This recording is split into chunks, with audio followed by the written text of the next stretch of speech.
azani Allah wa iyyakum, kita lanjutkan kajian tafsir kita. Insyaallah pada pertemuan kali ini kita akan membahas tafsir surah Al-Ghasyiyah. Betul ya? Tafsir surah Al-Ghasyiyah. Ini surah yang sering dibaca oleh imam-imam masjid, terutama di hari Jumat. Biasanya disunnahkan kita di hari Jumat untuk membaca surah Al-A'la, rakaat keduanya surah Al-Ghasyiyah. Kalau diterjemahkan Ghasyiyah itu hari kiamat ya. Hari kiamat itu terjemah Al-Ghasyiyah ya. Dan surah ini termasuk surah Makkiyah ya. Surah-surah Makkiyah itu identik dengan pembicaraan tentang tujuan hidup manusia, tentang hari kiamat, hari pembalasan. Ini surah-surah Makkiyah. Adapun surah-surah Madaniyah biasanya pembicaraan tentang atau mengatur tentang hubungan manusia dengan sesamanya. Nah, surah Al-Ghasyiyah ini atau Al-Ghasyiyah itu sendiri maknanya adalah Al-Ghasyi, yaitu maknanya menutup ya. Menutup. Ghasyiyah, mengapa dikatakan hari kiamat itu ghasyiyah? Li'annahu yughashshin nasa bi ahwalihi wa syada'idihi wa yughatti uqulahum 'anit tafkir fi ayyi syai'in siwa. Karena hari kiamat itu menutup akal manusia, menutup otak manusia dari yang selainnya. Artinya manusia tidak akan berpikir tentang lainnya atau perkara-perkara lain kecuali apa yang dia lihat. Makanya disebut Al-Ghasyiyah, tughattin nasa ya. Dengan munculnya hari kiamat, akal manusia atau otak manusia tidak berpikir lainnya kecuali hari kiamat itu. Jadi udah nggak mikir apa lagi, apapun nggak dipikirkan oleh dia. Dunianya semua ditinggalkan, sudah nggak dipikirkan. Kayak apa ya? Orang kalau misalkan duitnya banyak duit, tapi giginya sakit sekali itu, senut gitu. Duitnya banyak, yang dia pikirkan ya pengen sembuh giginya itu kan. Dia nggak mikirin yang lainnya dulu, ini yang dia pikirkan. Karena sangat mengganggu sekali gitu. Ya. Yang dipikirkan ya giginya itu. Ya. Nah, orang ketika terjadi hari kiamat, dia dalam keadaan mungkin punya keluarga, kaya raya dan yang lain, dia tidak memikirkan apapun. Dia tidak memikirkan apapun kecuali hari kiamat itu. Makanya dalam ayat yang lain disebutkan ya, yauma tad'u kullu ajnihatin bima arda'at, ya kan, kullu murdi'atin bima arda'at, hari di mana setiap ibu yang menyusui itu meninggalkan bayinya. Sudah cukup itu untuk menggambarkan betapa dahsyatnya hari kiamat. Dia menutup otak manusia. Ini menunjukkan Al-Ghasyiyah. Makanya disebut nama lain dari hari kiamat adalah Al-Ghasyiyah dan disematkan pada surah ini. Pada ayat yang pertama Allah Subhanahu wa taala berfirman, hal ataka hadithu Al-Ghasyiyah. Sudah datangkah kepadamu berita tentang hari pembalasan atau hari kiamat? Kemudian pada ayat yang kedua tadi hari kiamat tadi Al-Ghasyiyah ya, hari yang menutup otak manusia. Wujuhu yauma idzin khashi'ah. pada hari itu wujuh, wajah-wajah. Wajah-wajah yang dimaksud tentunya wajah-wajah manusia. Wajah-wajah manusia pada hari itu tunduk dan tunduk. Yauma idzin khasyi'ah, yaitu tunduk. Disebutkan oleh Al-Imam Qatadah tunduk dalam keadaan hina. Ya, tunduk dalam keadaan hina. Artinya apa? Sudah nggak bermanfaat lagi khusyuknya mereka, khusyuknya manusia itu. Sudah lagi tidak bermanfaat apapun yang dia lakukan. Tunduk dalam keadaan hina. Ya. Orang yang dimasukkan tentunya adalah manusia-manusia yang selama di dunianya itu mereka tidak menghasilkan apa-apa untuk akhirat. Ini yang dimaksudkan. Makanya pada ayat berikutnya, amilatun nasibah.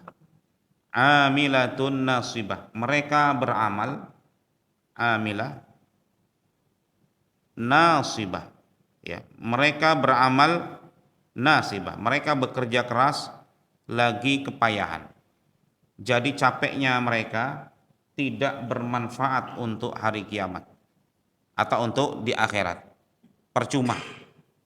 Manusia itu pasti bercapek-capek, ya, berpayah-payah dalam kehidupannya. Maka orang-orang kafir mereka berpayah-payah tapi hanya dapat capek saja. Amilatun nasibah, tidak bermanfaat, hanya capek saja. Dan ini sebodoh-bodohnya kebodohan ketika seseorang bekerja tetapi dia tidak bermanfaat untuk akhiratnya. Makanya kita dalam hidup ini disebutkan ya jangan sampai hidup sekedar hidup saja, tetapi hiduplah dalam kehidupan. Capeknya kita hendaknya memberikan manfaat untuk dunia dan akhirat. Kalau dunia terus, nanti akhiratnya akan nasibah. Oh ternyata capeknya saya ini nggak bermanfaat untuk akhirat. Dan banyak orang-orang yang menyesal ketika masuk akhirat. Mereka ingin dua. Yang pertama pengen dibalikan ke muka bumi, ingin dibalikan ke alam dunia. Rabbirji'uni la'alli a'malu salihan fima taraktu. Ya Allah, balikan saya ke dunia, tolong kembalikan saya ke dunia. Orang-orang itu menyesal, yang pikirannya itu dunia, sudah nyesal. Ya, amilatun nasibah, pengen dibalikan ke dunia. Ya. Ketika dibalikan ke dunia misalkan itu, dia nggak akan lagi mikir gimana nanti saya mau milih calon presiden yang mana, nggak mikir sudah. Atau nggak mikir mungkin jadi presiden lagi atau jadi apa, caleg atau dan yang lain, karena dia mungkin sudah tahu kehidupan alam kubur dan akhirat. Dia kemungkinan apa, besar kemungkinan bahkan dipastikan dia akan beramal saleh, tapi tidak mungkin itu terjadi. Kenapa? Karena dia sudah selesai hidupnya dan dia sudah masuk ke alam barzakh. Maka kata Allah, kalla, sudah selesai, waktunya sudah selesai. Makanya kadang-kadang kita berpikir waktu kita ini nggak tahu sampai kapan ya Pak. Kadang-kadang kita mikir, ya Allah ini umur udah segini aja, amal masih segini-gini aja, gitu ya. Kadang-kadang seperti itu. Ya. Kalau kita lihat ayat-ayat yang menunjukkan penyesalan, itu yang menyesal ya tidak hanya orang kafir saja. Kadang orang beriman pun menyesal. Ya, menyesal betapa indahnya sambutan untuk orang-orang yang lebih baik dari dia. Pengen dibalikan ke muka bumi. Ya. La asaddaqa wa akum minas salihin. Seandainya engkau berikan aja waktu sejenak saja aku di dunia, sejenak loh Pak. Sejenak itu ya mungkin sehari atau mungkin lebih kurang dari itu, la as-saddaqa, niscaya aku akan bersedekah. Betapa besarnya kalau begitu nilai sedekah. Subhanallah. Seandainya engkau balikan saya ke muka bumi, la as-saddaqa. Tentunya sedekah untuk akhirat. Ya, sedekah untuk akhirat. Wa akum minas solihin. Tidak hanya bersedekah, tapi aku ingin aku menjadi orang-orang saleh. Itu luar biasa nilai sedekah. Ya. Ini wujuhu yauma idzin khashi'ah amilatun nasibah. Dia bekerja keras lagi kepayahan. Ya. Al-Imam Ibnu Abbas rahimahullah menyatakan maksudnya adalah orang-orang Nasrani. Yang dimaksud dengan amilatun nasibah, mereka payah tapi rugi gitu. Yakni kata Ikrimah, yakni bekerja keras di dunia dengan berbagai macam maksiat sehingga merasakan kepayahan di dalam neraka dengan azab dan kebinasaan. Ini agak tafsir dari As-Suddi, amilatun ini berarti di dunia, nasibatun berarti di akhirat. Ya, ini ada tafsir versi As-Suddi. Dia di dunia itu berpayah-payah karena memang manusia itu ya semuanya berpayah-payah di dunia itu. Tetapi payahnya mereka ya ada payah untuk akhirat, ada payah memang untuk maksiat, waliyazubillah. Nah, orang-orang yang berpayah-payah untuk maksiat, maka mereka nasibatun, mereka akan mendapatkan kepayahan, ya. Orang yang mereka akan bekerja keras, mereka akan mendapatkan kerugian nanti di akhirat. Ya. Amilatun nasibah, sehingga mereka merasakan kepayahan di dalam neraka dengan azab dan kebinasaan. Ini disebutkan oleh Al-Imam As-Suddi rahimahullahu ta'ala. Makanya memaknai ayat-ayat ini luar biasa ya. Hal ataka hadithul ghashiyah, hari kiamat. Wujuhu yawma idzin khashi'ah. Ingat, wujuh, wajahnya orang-orang kafir tertunduk. Amilatun nasibah. Ternyata mereka dulunya apa? Mereka dulunya ya berpayah-payah, nasibatun, tetapi mereka rugi di akhiratnya. Tasla naron hamiyah. Ayat berikutnya, mereka pada puncaknya tasla naron hamiyah, memasuki naron, api, hamiyah yang sangat panas. Hamiyah itu sifat dari api yang sangat-sangat panas. Yang panasnya itu tidak bisa dibandingkan dengan panasnya api di dunia. Kalau kita ingin mengetahui panasnya api neraka atau ingat api neraka, rasakanlah kita kena api barang 10 detik saja. 10 detik saja. Siapa yang mau kena api 10 detik, Pak? Nggak ada yang mau. Jangan 10 detik, 5 detik. 5 detik, 1, 2, 3, 4, 5. Langsung ke puskesmas, Pak. Sok baik. Kata dokternya, kenapa Pak? Ngecek, Bu. Iseng saja pengen tahu. Ternyata luar biasa. Ya. Akibatnya baru 5 detik. Di neraka apinya jauh lebih berat, dan tentunya orang-orang kalau dia berpikir, dia tidak akan mau masuk ke dalam api neraka.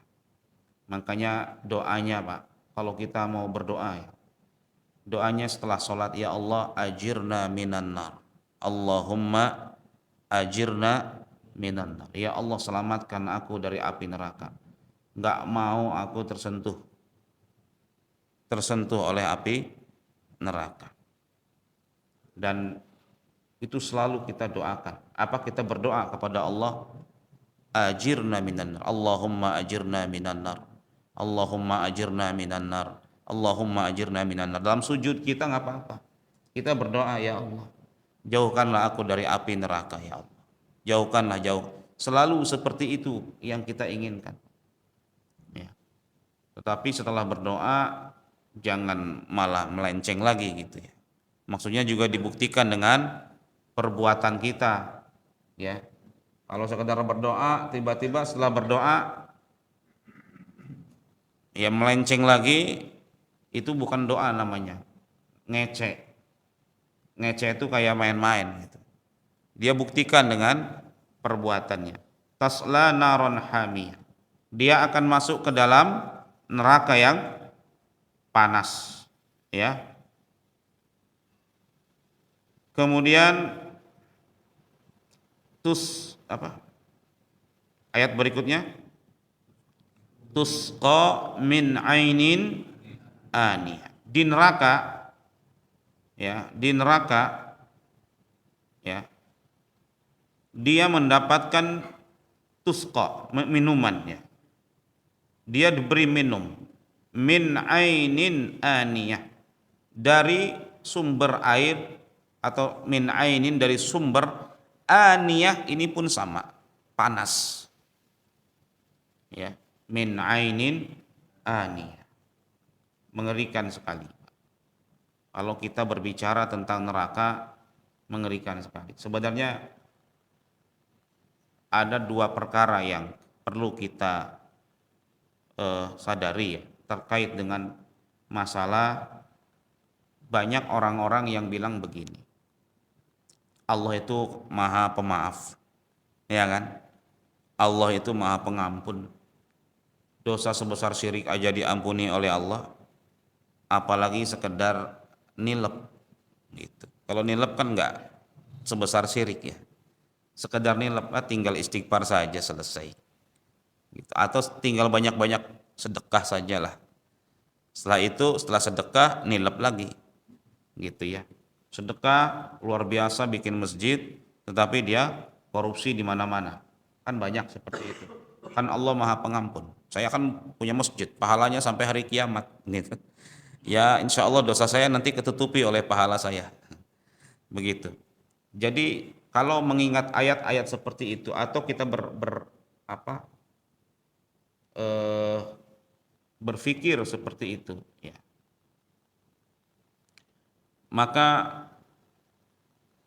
ingatlah ayat-ayat terkait dengan neraka dan terkait dengan bahwa Allah itu syadidul iqab, keras, ya, keras ininya, apanya, siksaannya, sari'ul hisab, cepat perhitungannya.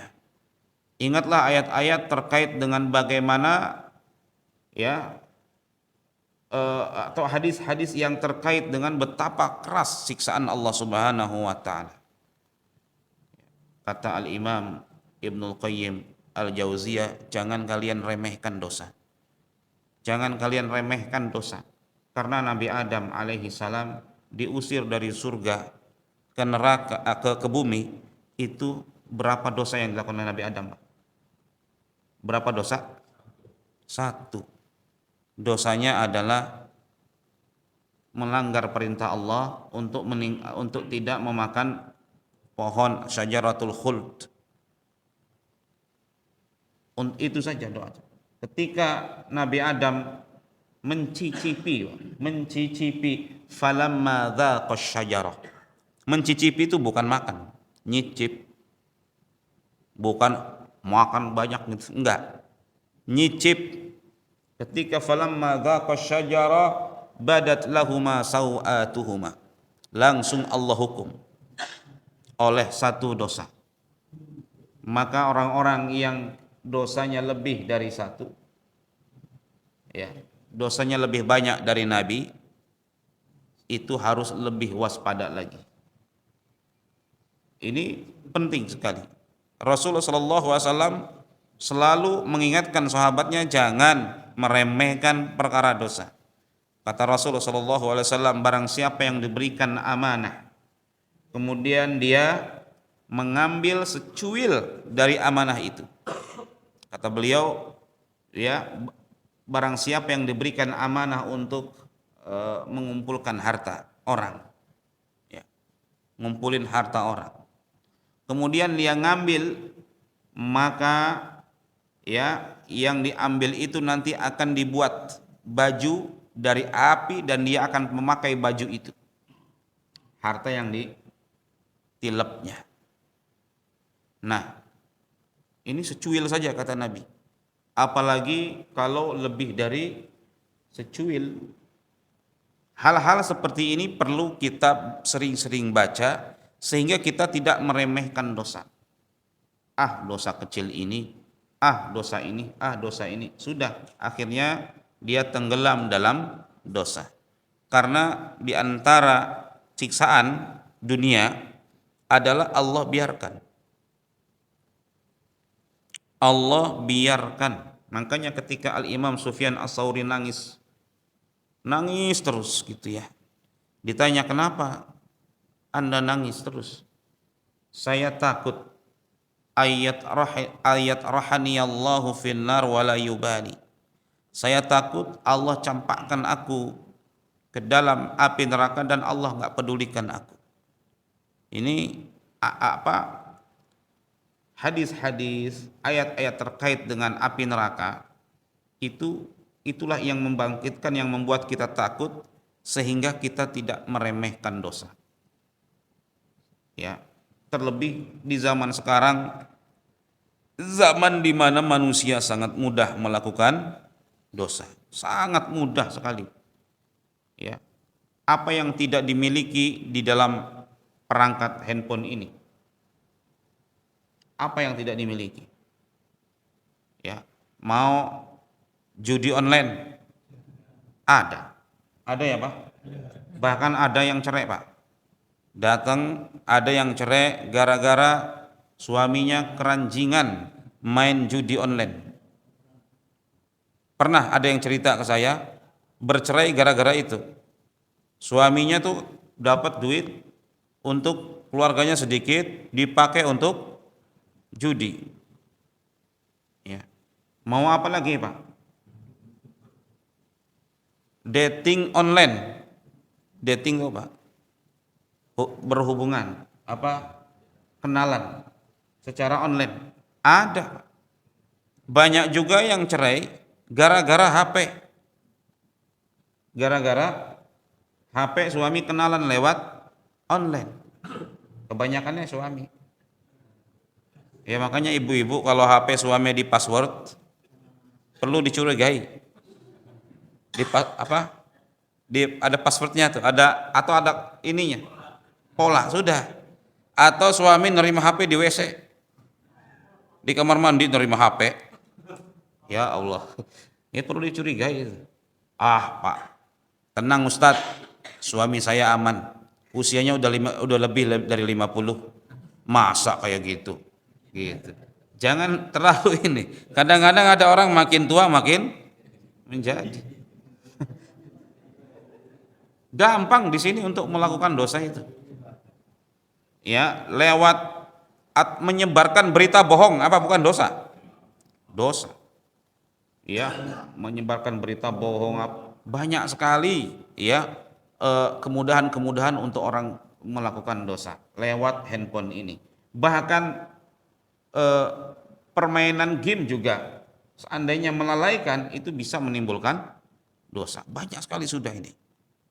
Lihat wanita-wanita yang apa tadi Pak? Saya mau bilang yang terbuka auratnya gitu kan. Iya.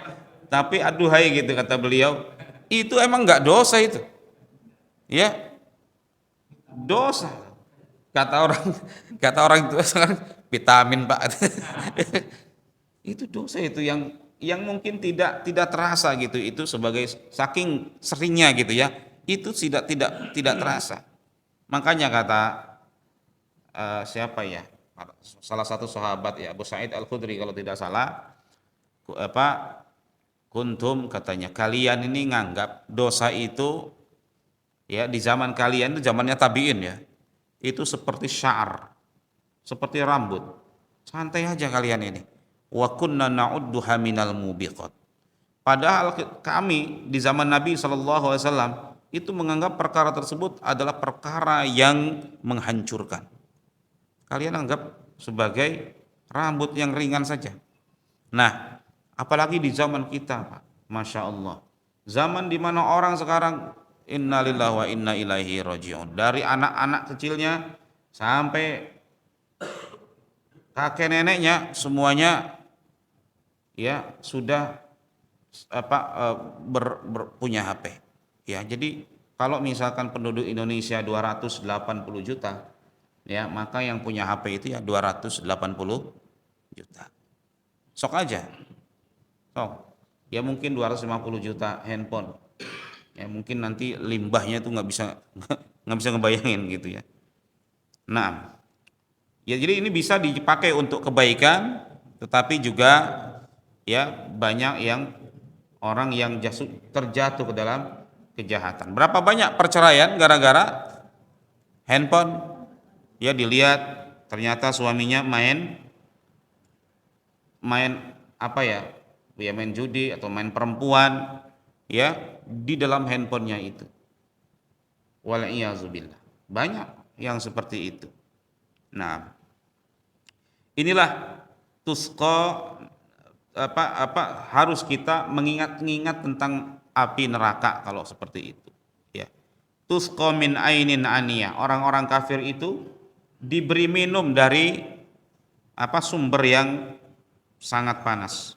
Laisa lahum ta'amun illa min dhari', mereka tidak memperoleh makanan selain dari ad-dhari', ya pepohonan atau pohon yang memiliki duri yang sangat tajam sekali. Bayangkan, tidak ada makanan kecuali pohon yang berduri. Ya. Ali bin Abi Talha menyatakan yakni asy-syajarah, ya, atau pohon dari api. Jadi ada yang bilang seperti itu. Sementara Sa'id bin Jubair mengatakan yang dimaksud adalah pohon zakum, ya, yang sangat tajam, penuh dengan duri.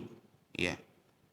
Ad-dhari' sendiri itu adalah sebuah tumbuhan, ya, yang oleh penduduk Hijaz diberi nama ad-dhari' karena tumbuhan itu sudah mengering dan penuh dengan duri. Dan selain pohon itu berduri, pohon itu pun beracun. Jadi penduduk Hijaz itu ada satu pohon, ya, dia ketika sudah mengering, ya, hanya tinggal batangnya saja dan duri-durinya saja, dan itu beracun. Kalau Bapak lihat di kita ada pohon apa Pak penuh dengan duri dan itu beracun? Kaktus, dia mengering, itu adalah bayangannya, tapi tentunya yang dimaksud di sana lebih ekstrim lagi Pak. Ya nggak bisa membayangkan, ya. Tetapi Quran selalu memvisualkan, ya, memvisualkan yang ada dalam surga atau neraka, ya. Tetapi lagi-lagi yang di surga lebih indah, ya, yang di neraka lebih dahsyat, ya, lebih serem, gitu ya. Kemudian la yusminu wa la yugni minju. Pohon tersebut, gitu ya, ini lanjutannya, la yusmin, tidak membuat gemuk, ya, tidak mengenyangkan, ya, wala yugni minju, dan tidak pula menghilangkan lapar, tidak memberikan kesehatan dan juga tidak menghilangkan lapar, percuma. Ya, itulah orang-orang di neraka, wal'iyazubillah. Mereka minum, mereka makan, tapi minum dari dan makan dari perkara-perkara atau dari benda-benda yang mengerikan.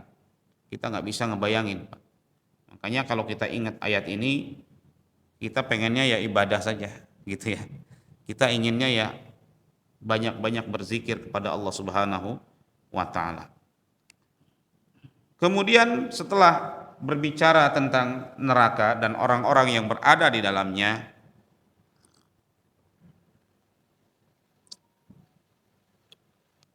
Allah Subhanahu wa taala berpindah berbicara tentang surga dan orang-orang yang berada di dalamnya.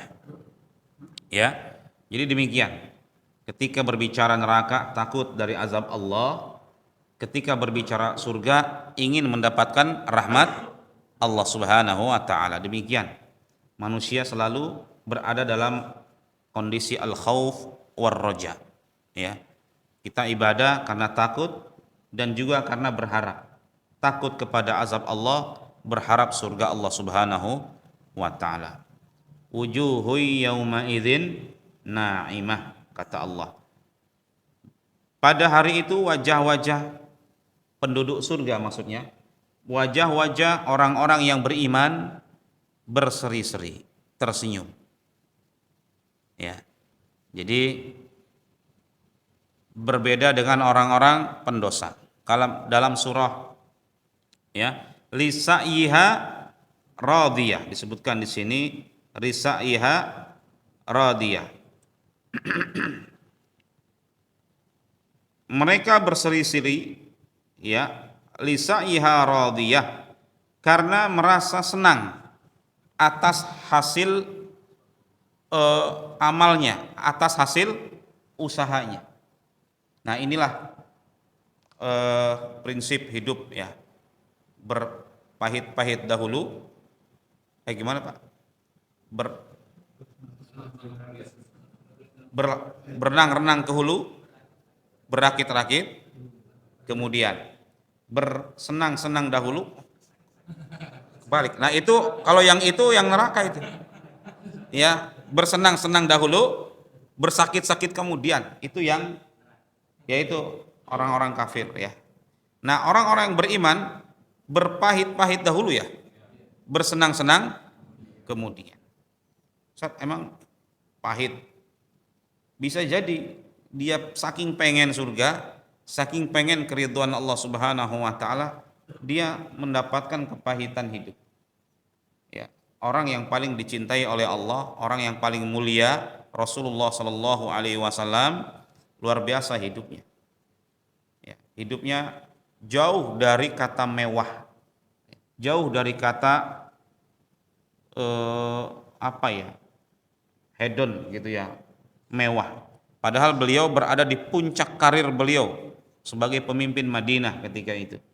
Tapi kalau kita berjumpa dengan beliau ya di Masjid Nabawi itu, kalau kita berkunjung ya, kalau kita mau ngukur gitu Pak, ngukur ininya kamarnya beliau, kayaknya nggak lebih dari 5 meter gitu, 5 kali 5 kayaknya itu. Jadi sangat kecil sekali Pak, ya sangat kecil sekali. Dan itulah kehidupan beliau ya. Nah, disebutkan pada ayat ini mereka lisaiha radiyah, mereka berbahagia. Mereka berbahagia karena hasil, ya kan, amalnya, lisaiha radiyah. Tetapi ada satu ayat atau satu hadis kata Rasulullah SAW, ini kata Allah ya, ini kata Allah, lisaiha radiyah, kata Rasul, wallahi la yanju ahadum minkum bi'amalihil jannah. Demi Allah ya, yang menyebabkan kalian masuk surga itu bukan amal kalian. Ya, bukan amal kalian, tetapi ridha Allah Subhanahu wa taala. Tetapi subhanallah ya, Allah Subhanahu wa taala meridhai orang-orang yang beramal. Kan begitu. Ya. Jangan mentang-mentang santai aja, yang penting dapat ridho Allah, nggak perlu beramal. Kenapa? Karena yang mendatangkan ridho Allah adalah amal. Anda kalau ingin mendapatkan keridhaan Allah, lakukan perkara-perkara atau hal-hal yang mendatangkan keridhaannya. Ya, ngapain kita berdoa kepada Allah kalau sudah ditakdirkan, kan begitu Pak. Kadang-kadang seperti itu. Ya, kita selalu berpikir seperti itu, padahal dalam Al-Quran sudah ditegaskan lisa'yiha radiyah, antara amal dan keriduan Allah itu dekat gitu. Orang-orang yang Allah ridhai adalah orang-orang yang Allah karuniakan untuk beramal. Coba para sahabat dapat gelar apa? Radhiyallahu anhum wa radu'an. Allah ridho kepada mereka. Apakah mereka kurang amalnya? Luar biasa amal mereka. Baik itu infaknya, sedekahnya, ibadahnya, semuanya, muamalahnya, mereka nomor satu ternyata. Amal mereka ternyata nomor satu. Subhanallah. Contoh, ketika berinfak, ketika diserukan untuk berinfak, ya Rasulullah SAW menyerukan mereka untuk berinfak. Ya, datang Umar bin Khattab radhiyallahu an, ya Rasulullah, ini setengah harta saya. Datang lagi Abu Bakar As-Siddiq radhiyallahu an, ya Rasulullah, ini semua harta saya. Utsman bin Affan lebih ekstrim lagi. Utsman bin Affan luar biasa infaknya. Luar biasa ketika itu. Bahkan ada satu orang nggak punya apa-apa, nggak punya harta, nggak punya apa-apa, dan dia tidak bisa berinfak. Nangis dia. Subhanallah, ini sahabat datang ke masjid minta ampun kepada Allah gara-gara nggak bisa berinfak. Padahal apa uzurnya dia? Nggak bisa berinfak. Nangis, Pak. Padahal dia emang nggak punya apa-apa. Subhanallah. Lah kalau kita, mana ada yang nangis-nangis gara-gara nggak bisa berinfak? Ya, datang ke masjid, ya Allah maafin saya nggak bisa berinfak, nggak ada. Ya, kita punya duit banyak juga nggak infak, happy aja. Ya, seperti itu. Nah,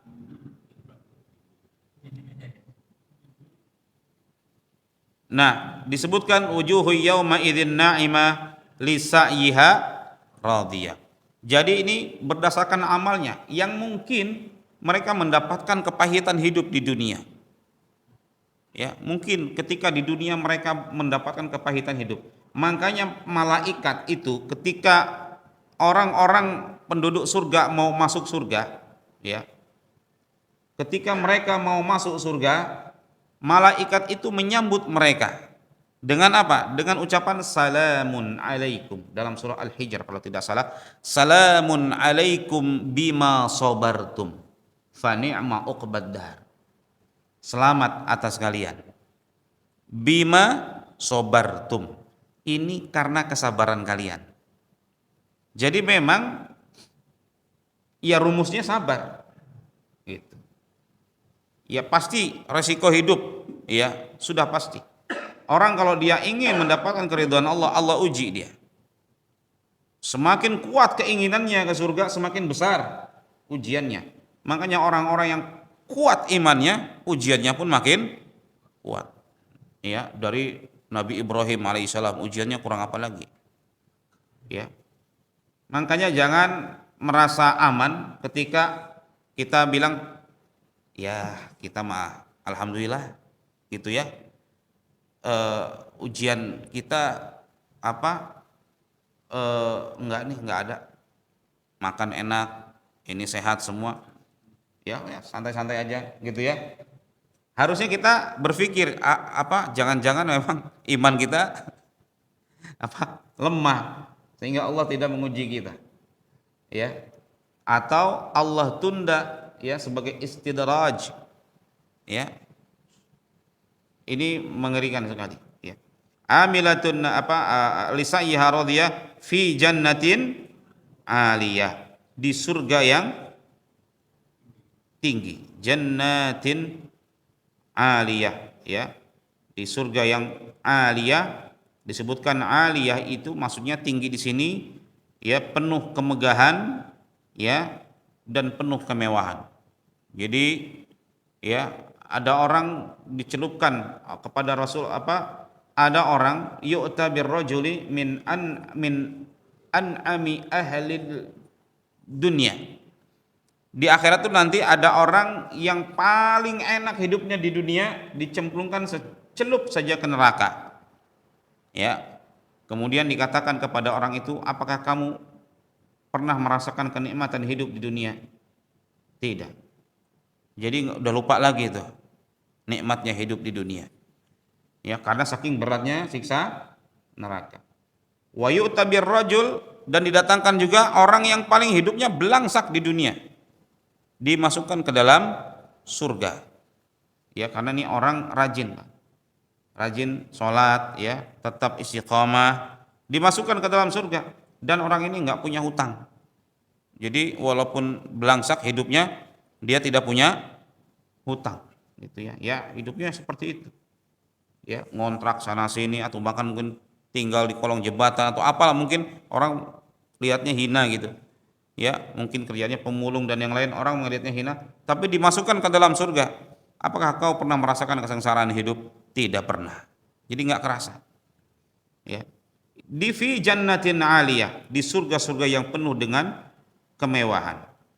Maksudnya adalah di dalam surga yang menjadi tempat tinggal, ya, maaf, la tasma'u fiha laghiyah, kamu tidak mendengar di dalamnya perkataan yang tidak berguna. Jadi tidak ada ucapan yang tidak bermanfaat di dalam surga. Fiha ainun jariyah, di dalam surga itu terdapat mata air yang mengalir. Subhanallah.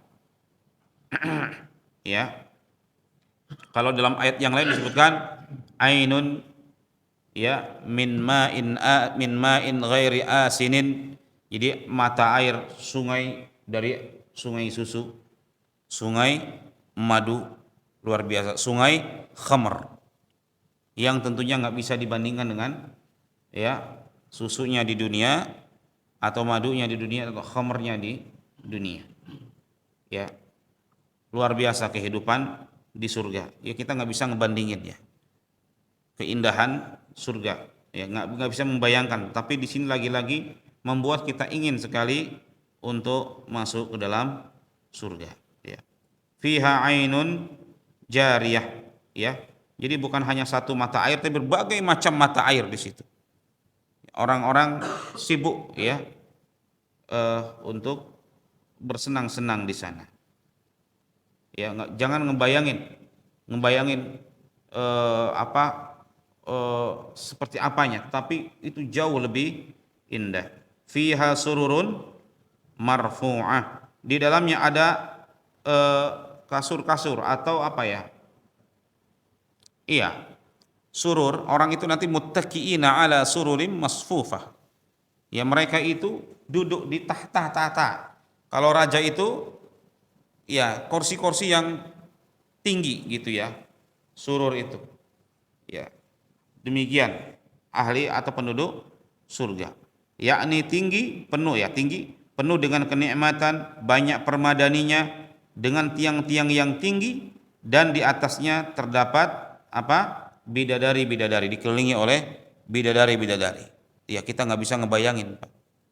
Ya, tentunya apa kata istilahnya Rasul, kukunya bidadari yang keluar tuh dari langit itu, kukunya doang itu bisa menerangi dunia, istilahnya, ya, bisa ini bidadari, baru jarinya saja, ya, ya, luar biasa lah, nggak bisa ngebayangin bagaimana cantiknya bidadari itu. Kalau kita yang perempuan dapat apa?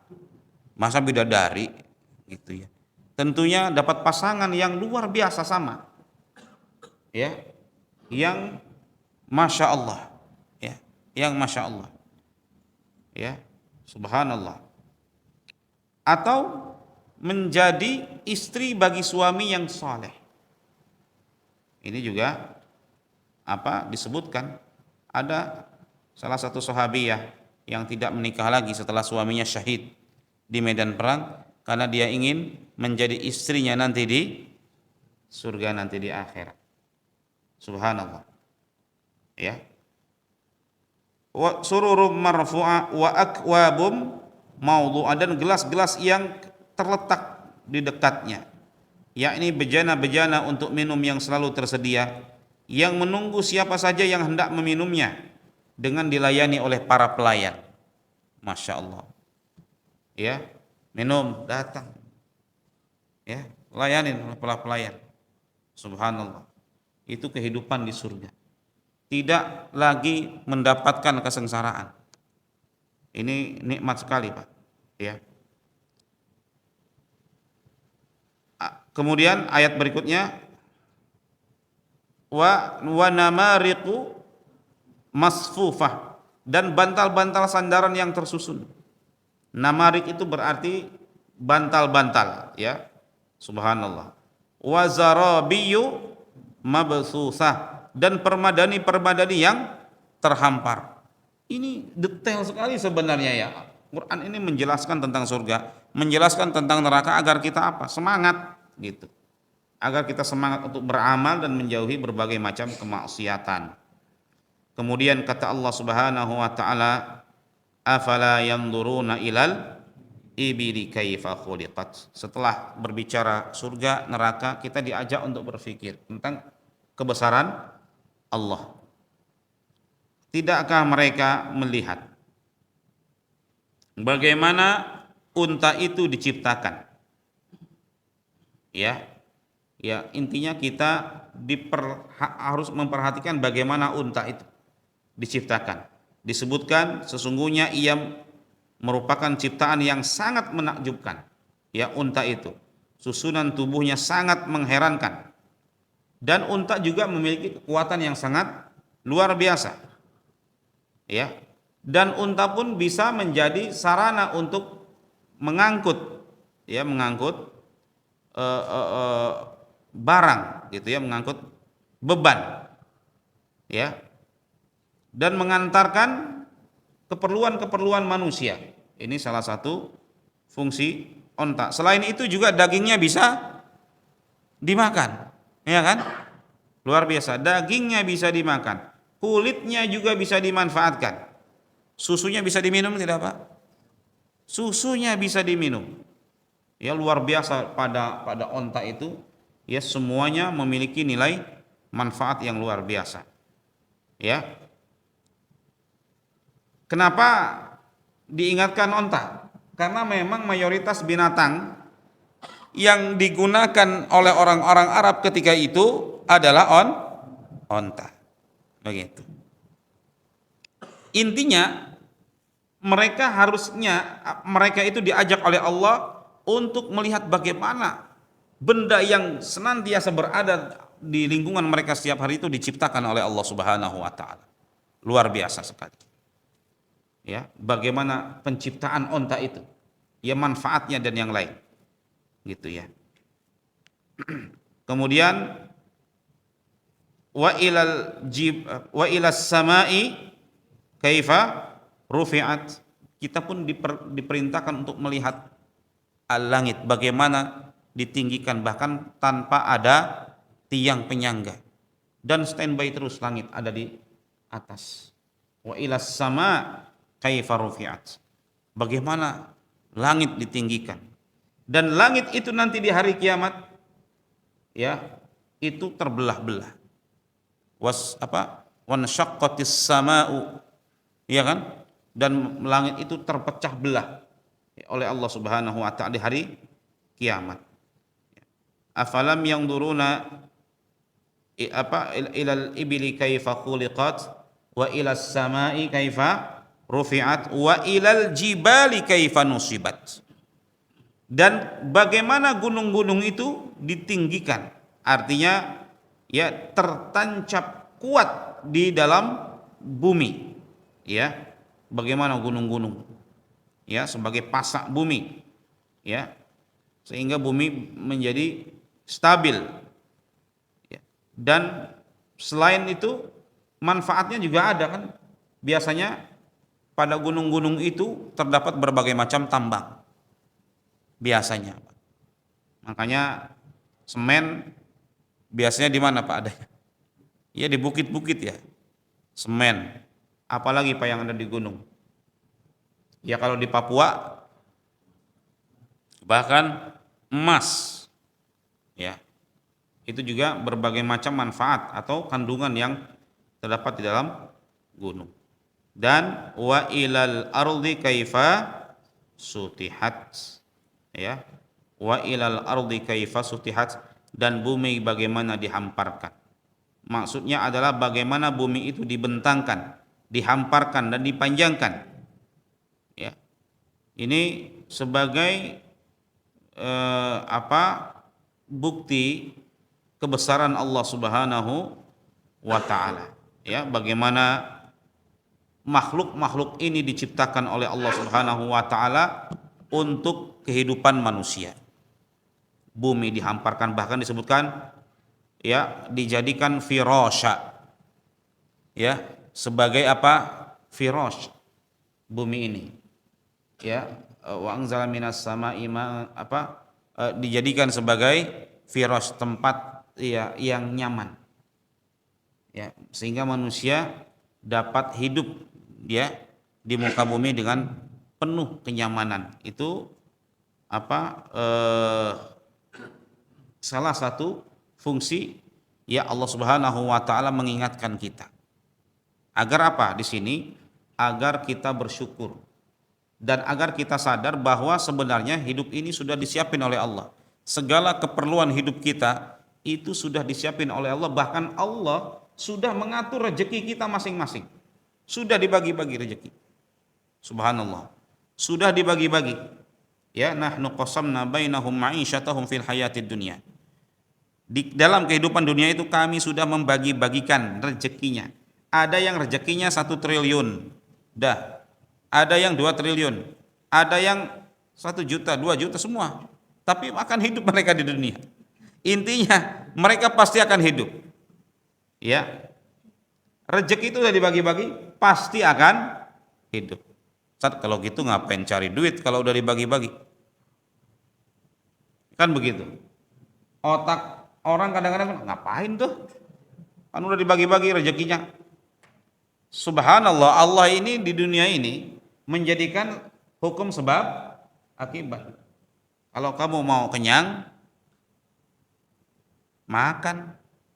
Kalau memang sudah ditakdirkan kenyang, ngapain makan? Kan gitu logikanya ya. Karena kenyang itu sebab apa? Sebabnya adalah makan. Gitu. Makanya fitrahnya manusia itu mencari kehidupan.